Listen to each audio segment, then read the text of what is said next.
The refs are like, you know what? I'm not going to get berated by a guy wearing a polo shirt. I'm just not. There is a ceiling to how mad you can get in a bathing suit. It's about right here. There's a ceiling to how mad you can get in a polo shirt. It's about right there. You want to scream at me in a suit? The bank manager comes out and yells at me for doing something? Well, all right, bank manager, you got me. You want to wear a tuxedo and yell at me like Frank Sinatra? Okay, I'm sorry, sir. But if you're going to try to dress me down in a polo shirt, out of the game. See you later, Chris Beard. You want to wear a suit? I would have kept you in the game. Polo shirt, gone. That's great. Hey, guys, I went back to watch highlights of the Super Bowl because I wanted to see how much of the game, the loss, could you actually pin on Mahomes. And what I saw from watching this actual game footage is that it's not much, is that Mahomes really only had like 0.0000001 seconds to get the ball out. Other things I noticed, not as many fans as I thought when I watched. I didn't like how professional the uniforms were that they were wearing. But a lot of this you can't really put on Mahomes. So, Nick, I got to give you credit. Balls being dropped left and right. And watching this real actual game footage, not on Mahomes. I would not put this loss on Patrick Mahomes, buddy. Not his fault. Not his fault. Appreciate that, Jenna. All right, one in-house note quickly for my butt first. Some folks have asked and wondered why I'm in for Colin this week. Colin, you can go to his Instagram. He explained it firsthand yesterday. My dear friend, someone that I love with all my heart, and I know all of us care for Colin, but I have a special relationship with him. He has helped me in ways the audience will never know. Was hospitalized this weekend. Now, he's going to be okay. He's already out of the hospital, but Sunday was terrifying for, I think, all involved.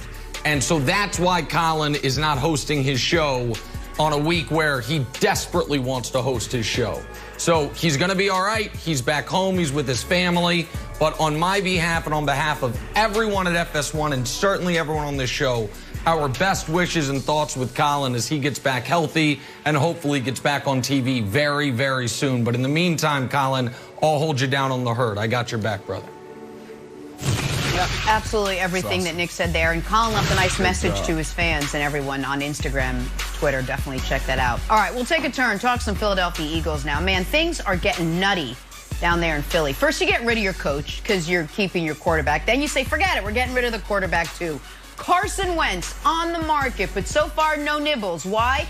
Oh, I don't know. Maybe because the Birds are looking for 2 first-rounders for him?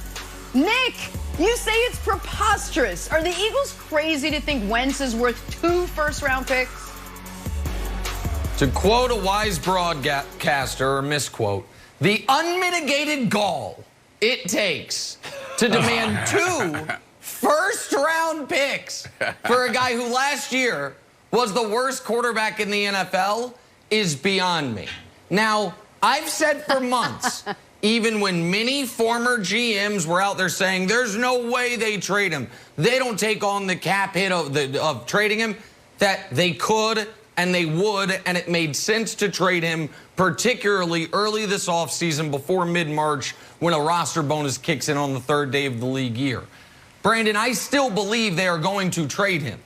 But the discussion from 2 months ago was, are they going to have to attach a pick of their own, Brock Osweiler style, to get off the contract?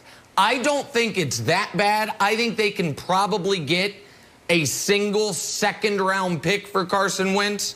If someone offers them a first, they need to hang up that phone and say yes and hang up that phone immediately. But the idea that they are getting what you got for Jalen Ramsey for Carson Wentz is lunacy and will never, ever happen.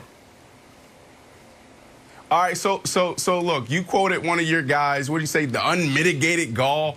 Let me quote one of my favorite guys on television. What the hell we doing, bro? I think that's you, Nick. Isn't that your thing? What are we doing here? Are we serious right now? You're asking for 2 first-round picks? Like, if it was 2 years ago, I think you can demand that and potentially more.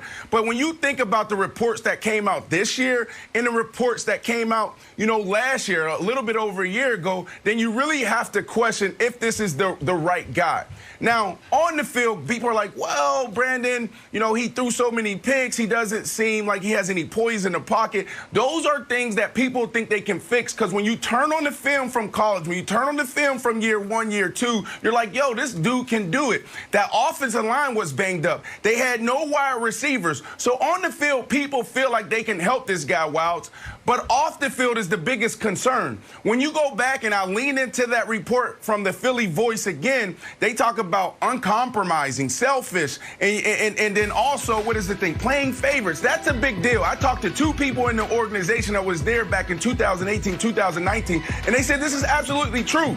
We witnessed this year that talent only takes you so far. Tom Brady led his team to Super Bowl 55 off of leadership. Leadership is everything. I was a guy, Wilds, at the beginning of my career, the first 4 years, I didn't understand that dynamic in the locker room and how important it was. And then once I realized that it was the most important thing out there, then that's when I start leaning into it and start understanding that that's where people win, and that's how you separate yourself from the good to the great. And if Carson Wentz is a guy that can't come in the locker room and bring people together and galvanize his troops, then he's not worth the one. He's not 2 picks. He's not even worth 1. What the hell are we doing here?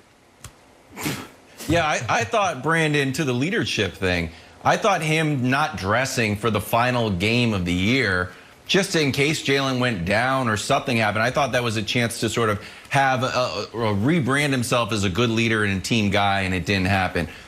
Nick, to your point about the picks, I didn't know if these were NFL reports or those new T-Mobile ads. Like, hold on, what? We're getting picks, or you want picks? I can't quite hear you on this. The message is all screwed up. Because I thought the picks were the tax that you were paying Goff style for eating that big salary. Because I think the Eagles are confusing his value on the market. Because I think there's sort of 3 tiers of values, and you tell me what you think. The stars that are available, Deshaun Watson, Russ, if Aaron Rodgers is somehow available, there's almost, you can't pay enough or trade enough assets of how much those guys are worth. The second place is potential. Justin Fields, like, who knows? It's a safe pick for the GM. There's no downside. Like, oh, I don't know, Tua didn't work out, or maybe we can make him work out. The third, in the lowest value, is the reclamation project. We saw it with Jameis, who signed for $1 million, Cam for $1 million, and Carson Wentz, when you throw as many interceptions as you do, touchdowns, and you're sacked 50 times, and there's locker room issues, I don't think you fall from star. You're not potential. You're reclamation. So I think the asking price is going to be severely suppressed. And I do think there is an element of, I'm going to use a weird analogy here, like the monopoly bargaining element. Like you want to sell Park Place, and you're like, I'll sell it to you for $3,000. And you're like, man, I hope I get $800. And where your ask is so high that you're hoping you're like, that you are almost mind melding your opposition into thinking $1,200 is a good price. I think that's probably what's happening here. But I do think when Brandon brings up the non-football concerns, it is apropos to reference all the stories we are currently hearing about Tom Brady.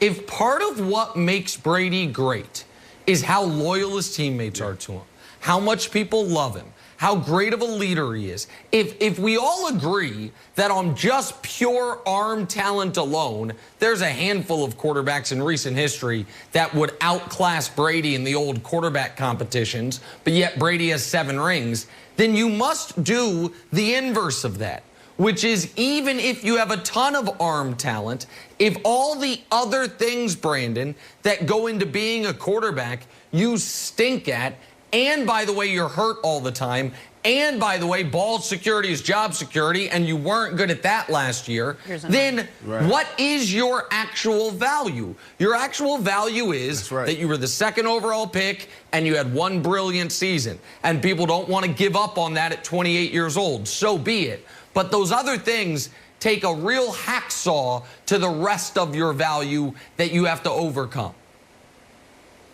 Yeah, we had an opportunity to interview Bruce Arians last night on Inside the NFL. And the guys asked him, just tell us about Tom Brady. What did you learn about Tom Brady? And what Bruce said was he's just one of the guys. Like, literally one of the guys. You walk in the locker room, and he's one of the guys. Like, that is the most important thing. At the quarterback position, because we're talking about Russell Wilson, we're talking about Aaron Rodgers, talking about Deshaun Watson. Like, these guys want more power. They are in an interesting position. They're like a notch above a player, and then they're a notch below a coach. They have to be able to lead down. They have to be able to lead up. But at the end of the day, the job is to win championships, and you got to make sure that those 53 guys in those locker room, they're marching to the same beat of the drum, right? So that's the thing that these guys got to deal with. And if you can't be a guy, then you can't win in the National Football League. Uncompromising, selfish, and playing favorites? No, you got to be able to look at me and say, Brandon, I'm going to come to you.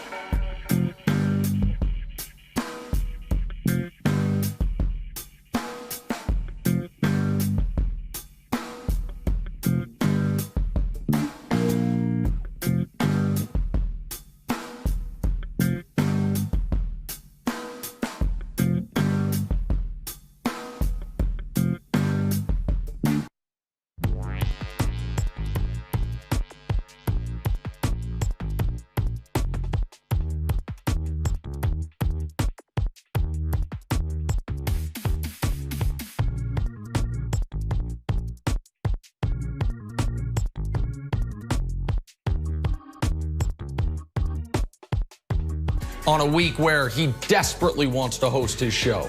So he's going to be all right. He's back home. He's with his family.